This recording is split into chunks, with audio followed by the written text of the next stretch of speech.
breaking news all morning long following that plant explosion in the Clifton neighborhood on Tuesday. We have now learned 2 people have died. City officials are about to hold a news conference right now to give more information. Let's listen in. Us. Thanks even larger to all of our local, state, and federal partners who are here with us today and who have been working since this explosion occurred yesterday afternoon.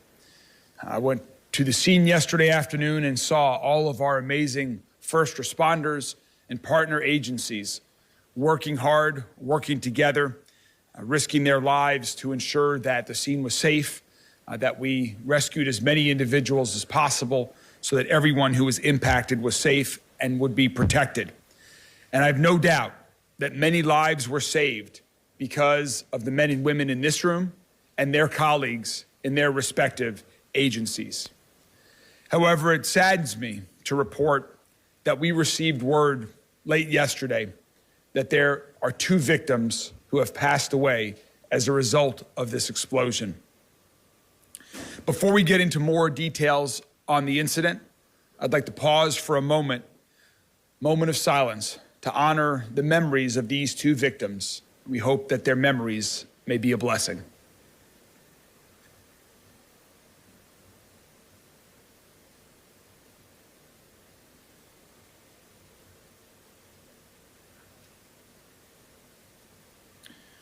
Thank you very much. And I want the families of the 2 victims to know that the hearts of all Louisvillians are with them. We will be here to support them, to keep them strong during this difficult time as they face challenges in the days, weeks, and months ahead. I know that there have been some reports about one of the victims' names. The families of both of the victims have asked at this time to please respect their privacy. And so we are encouraging the media to comply with the victims' families' wishes at this time. This is an incredibly sad and tragic incident. These 2 individuals who have passed went to their job in an ordinary day to provide for their family when the unthinkable happened. The first victim who passed away was transported to U of L Hospital and died as a result of the injuries sustained in the blast. The second victim was found in the rubble late last night as Louisville firefighters went back into the building late last night to confirm that everyone had been accounted for. Initially, we had all been told that at the scene by the business, we'd been told by the business that all of the employees were accounted for.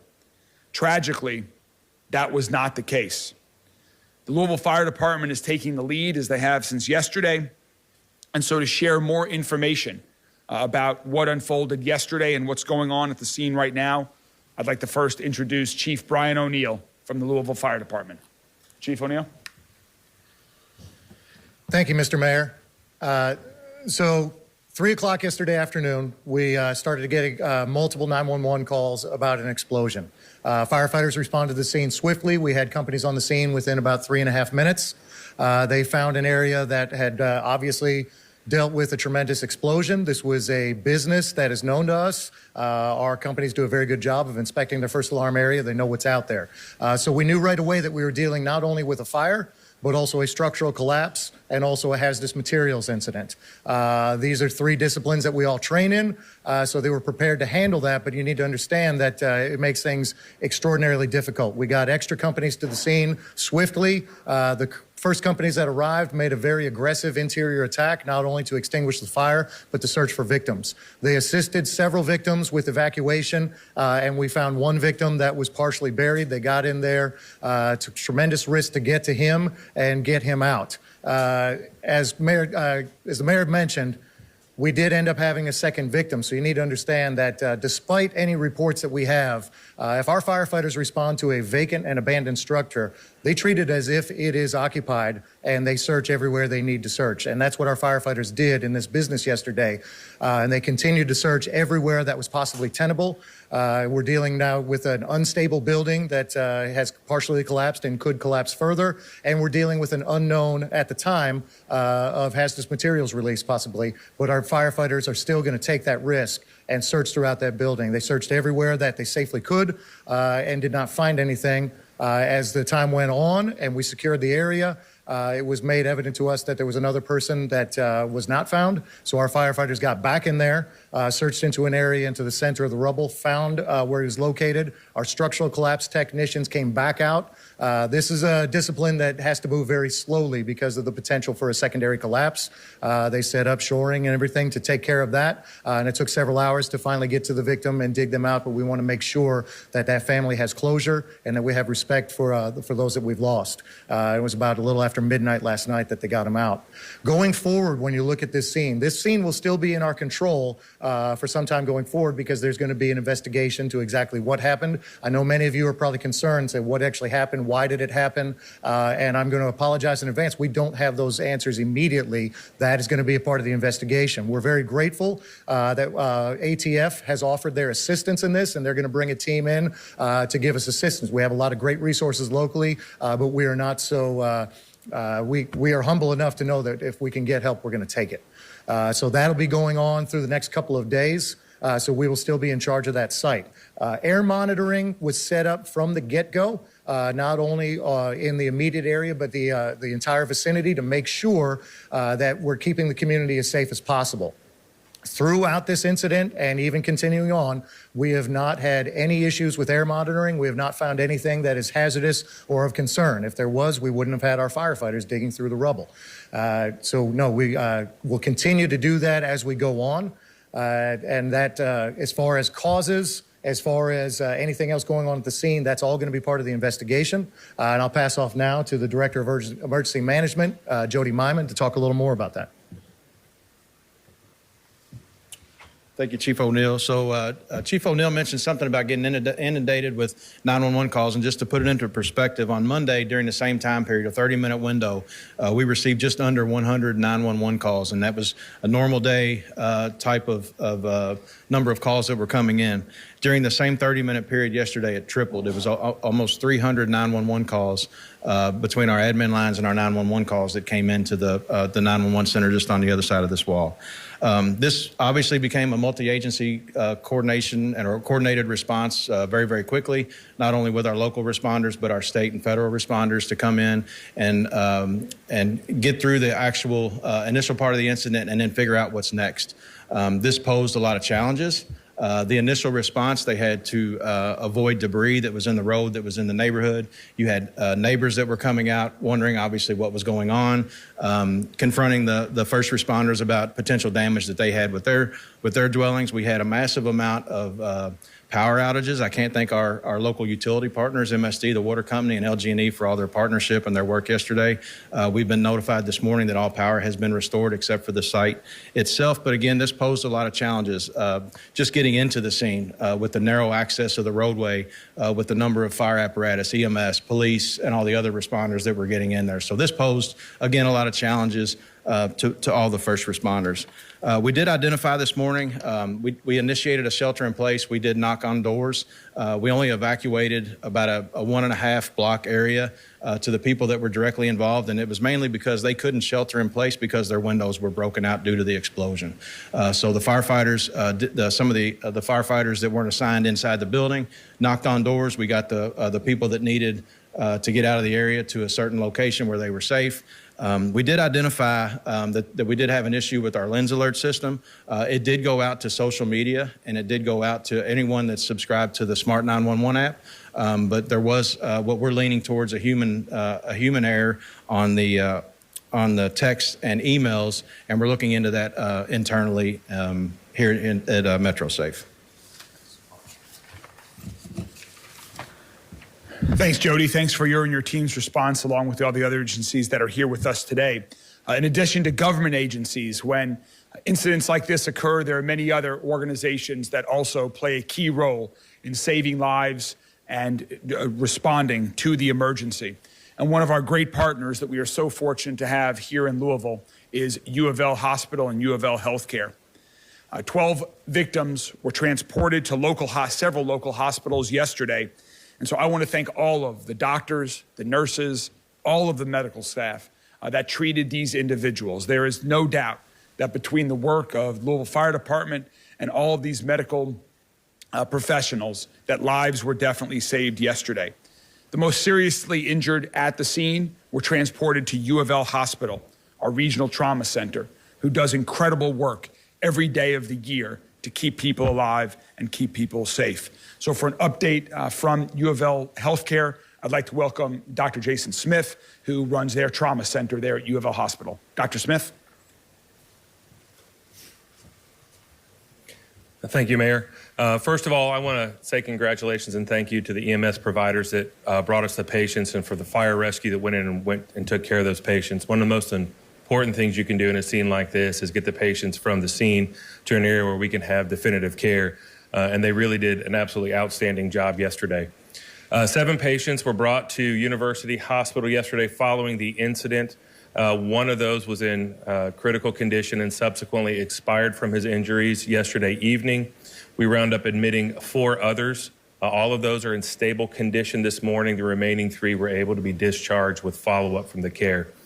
As far as the condition of injuries, overall, we saw a spectrum of injuries, including blast injuries, some thermal injuries, and injuries from falling debris, which is fairly consistent with a site like this. Additionally, we took additional steps for decontamination process, given the scene and the chemicals involved and the unknown nature of what was coming in. We did undergo, all the patients did undergo decontamination procedures prior to coming into the hospital and subsequently have demonstrated no significant effects from any type of exposure at the time of this morning when we reevaluated them. So again, I think hats off to the team that went into the building and rescued those folks. They did an absolutely outstanding job, and I appreciate them every day. Thank you. Thank you very much, Dr. Smith. This was certainly a big team effort in response to this explosion yesterday. We have our friends from the executive director of our state Homeland Security. Josh Keats is with us here today at the state level. They were working closely with all of our local agencies, and also there was federal agencies involved as well. One of those agencies is the Bureau of Alcohol, Tobacco, and Firearms. Their national response team is on the way today. However, yesterday, immediately in response to this explosion, local officials from the ATF were there as well. So I'd next like to introduce Special Agent in charge of the ATF, Sean Morrow, to share a little bit about their work yesterday and today. Well, good morning. My name is Sean Morrow. I'm the Special Agent in charge for the ATF's Louisville Division. Before I get started, I do want to echo the Mayor's comments and extend our condolences to the families who lost their loved ones yesterday, and also to let the other victims know that we're praying for their speedy recovery as well. Yesterday, special agents and task force officers from our Louisville field offices responded to the incident in the Clifton neighborhood. ATF is the federal agency that's primarily responsible for administering and enforcing federal laws pertaining to explosives and arson. In carrying out those duties, ATF has gained extensive experience investigating large explosives and fire scenes. Our role in this incident is to support the Louisville Metro Fire Department and their lead investigators in the Arson Bureau, and to help determine the cause of yesterday's explosion. Metro Fire and Arson Bureau are the leads, and ATF is in a support role. We've deployed ATF's National Response Team to the scene, and they'll begin their work a little bit later today. The NRT has significant experience with these type of investigations. They are experts. They have some unique capabilities for these type of incidents. The teams are made up of ATF special agents, fire investigators, explosive specialists and bomb technicians, chemists, structural and electrical engineers, medics and canines, and also intel analysts. They have lots of tools at their disposal. They're very well equipped to handle a scene of this size. ATF's role is well defined. We're providing technical assistance to the city to help determine the exact cause of the incident, and we'll make sure that Louisville has all the tools they need to get the job done. Thank you, sir. Thank you so much, Mr. Morrow. We know that as a result of this explosion, many homes in the area were damaged. We're asking folks who live around this incident site around the Payne Street location and whose homes may have been damaged, please do not remove any debris that's in your yard. Please do not touch any of the damage. We ask that you contact MetroSafe immediately. If you have debris in your yard, if you believe your home has damage, please reach out to us at 574-2117. Again, please call MetroSafe at 574-2117. Getting a handle on all of the debris is going to be incredibly helpful to all of the investigators as they piece together what happened yesterday. And additionally, if you have damage to your home as well, please call MetroSafe. Of course, you should also reach out to your insurance company in addition to that as well. Some individuals yesterday who lived near the explosion site were displaced as a result of the explosion. I also want to thank the American Red Cross that is with us here today. They were at the hospital yesterday with some of the victims and their families to provide resources to them as they do after disasters such as this. We are incredibly fortunate to have such a strong organization like the American Red Cross here in our city to support individuals who are impacted in times of crisis like this.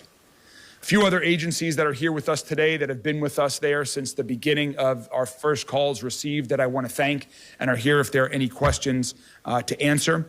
I want to thank LMPD. LMPD did a fantastic job responding to the scene, ensuring that the scene was safe, and also connecting with the victims, and their victims' advocates have been wonderful with the families of those that have been impacted. We also have the Air Pollution Control District, APCD, is here with us today in case there are any questions. I want to give a special thanks also to Councilman Andrew Owen. Councilman Owen was with us at the scene yesterday. He was providing comfort and speaking with employees that were inside the building at the time of the explosion, and also reaching out to neighbors who were impacted by the explosion to ensure that Louisville Metro government was providing whatever support and resources we could. So again, a giant thanks to Councilman Owen. We're also very fortunate to have great partners from the Greater Louisville Central Labor Council. Todd Dunn, the president of the Greater Louisville Central Labor Council, is here with us today. The Greater Louisville Central Labor Council is reaching out to impacted employees to provide them with some cash support given the impact this has been to their life.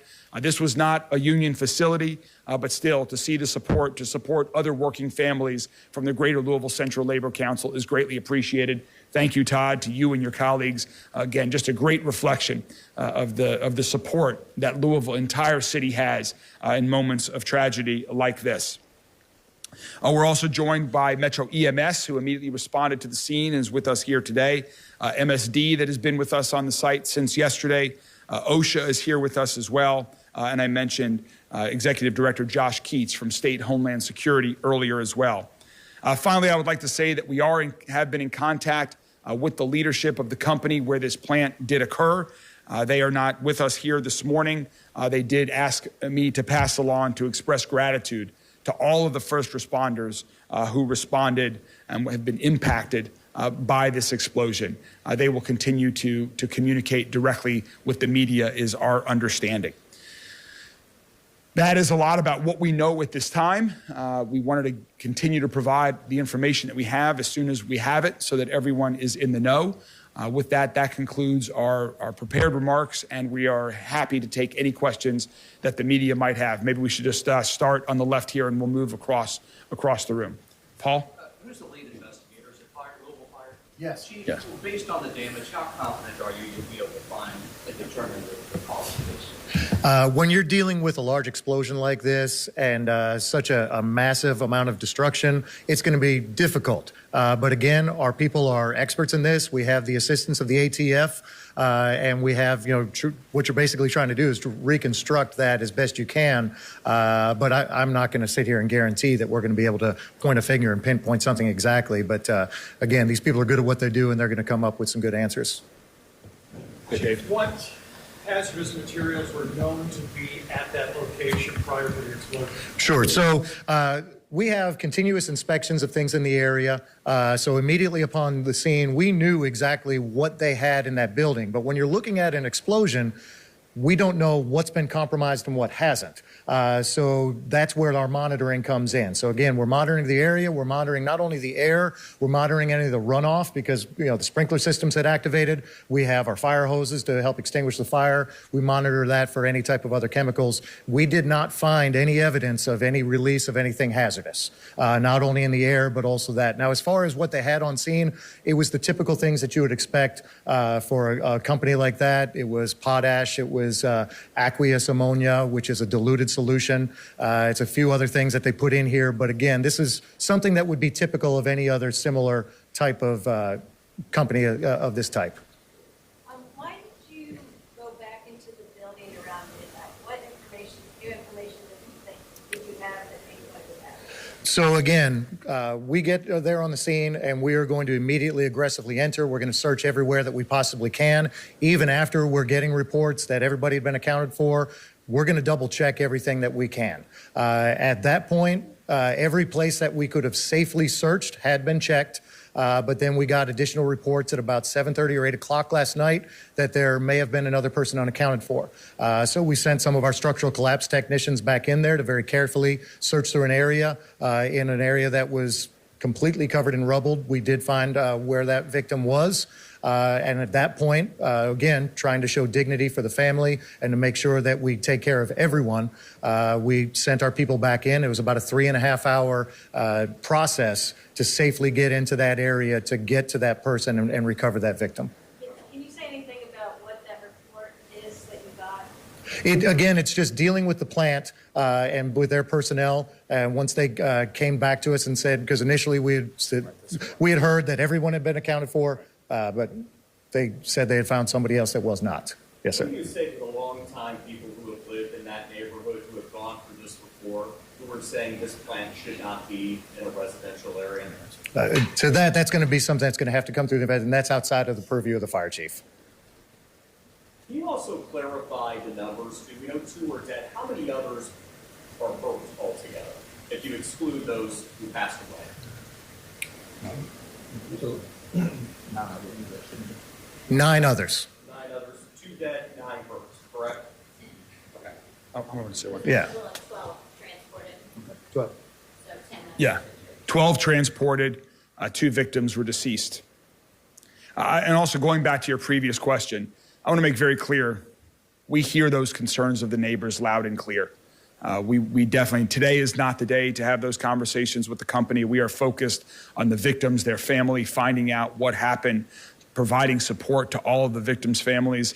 But we hear the concerns of the neighbors loud and clear, and that certainly will be something on our mind as we talk about the future.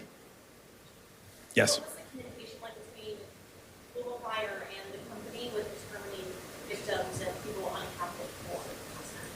Well, at the scene early on, we were advised that everyone was accounted for. The company was accounting for all of their employees. And as the chief just mentioned, we originally thought, based on the individuals who had been transported to the hospital, along with the other individuals that the company had accounted for, we thought everyone was accounted for until later in the evening, as Chief O'Neill just described. Is it confirmed that there are no people? Again, that is our understanding. You'll have to, the company is not here this morning. They were invited to this press conference. They are not here this morning. You'll have to ask the company that. All of our understanding is that everyone is accounted for at this time. That second victim died at the scene, they weren't transported? Correct. They were found, as the Chief O'Neill said, unfortunately that victim was found in the rubble when they went back in last evening. You believe that victim died in the initial explosion? Again, I want to say something for our firefighters that had to go in there and the things that our people see day in and day out. There was a tremendous level of trauma to this victim, and it was completely untenable in the area that he was found. But again, to show the dignity to the family and to the victim, they still went in there to in a dangerous situation in the middle of this collapse to recover that victim. Do you know how many structures at homes and businesses are damaged from the explosion? So we don't have a count on that. Certainly, if people live in that area, we encourage them, get in touch with your insurance company to do investigations on that. The insurance experts are going to be able to assist with that process. I know the investigation is still ongoing, still in the very early stages. Is there any reason to believe that this could be any type of suspicious activity? So as we mentioned earlier, ATF's deploying a national response team. Part of their response is to help Louisville Metro Fire determine the actual cause. But we have had an opportunity to speak with some of the plant employees that were there, witnesses in the neighborhood, and also there's, it's been broadcast, there's some surveillance video of the actual explosion. And so we don't have any reason to believe at this moment that there's any type of nefarious activity. But again, we want to make sure that we have a thorough investigation and we'll find out what the actual cause was. There was an order after the last explosion 20 years ago to rebuild in a certain way. Did that happen? And did this explosion happen in the old part of the building or the new part? You know, I don't know. So secondary to that 2003 event, that dealt with a solid anhydrous ammonia that is no longer on site. That was not dealt with here. The only thing we can speak to that is that our inspections of that plant over the past several years showed no other issues. As far as the location, I'd have to go back and double check and see the exact locations. Some of the people yesterday here to the scene, reporters and also people who live in the area, described the smell and a taste almost when they were there. What was that exactly, and could that be dangerous to the people who experienced that? Yeah, I mean, some of that was just the byproducts of combustion, you know, the fire. And most, if not all, that in the neighborhood went away once that fire was extinguished a very short time after the fire department arrived on site. We did have a fire that was determined a little bit later that ended up just being some grass, where some electrical wires caught some grass on fire that hadn't been de-energized yet, and that was going through the air as well. But, you know, like I said, they had air monitors out. And when we talk about air monitoring, it's not, you know, we've got a very sophisticated system in Jefferson County when it comes to air monitoring. You don't have to necessarily hold an air monitor and a human being walk that through the neighborhood. We can put what's called an area array that the Louisville Metro Health Department as well as the Louisville Fire Department has, where we can put those out strategically in the neighborhood, and we can monitor that back at the command post. So we're monitoring it real time. We don't have to continuously send teams out at various times, and nothing's missed in between those times. So, you know, like I said, between the several agencies throughout Jefferson County, we've got a very sophisticated air monitoring system. So the people who experienced that should not feel concerned. No, not at this time. All right, thank you all very much. Thank you all very much. We'll continue to keep you up to date if there's additional information to provide. Thank you.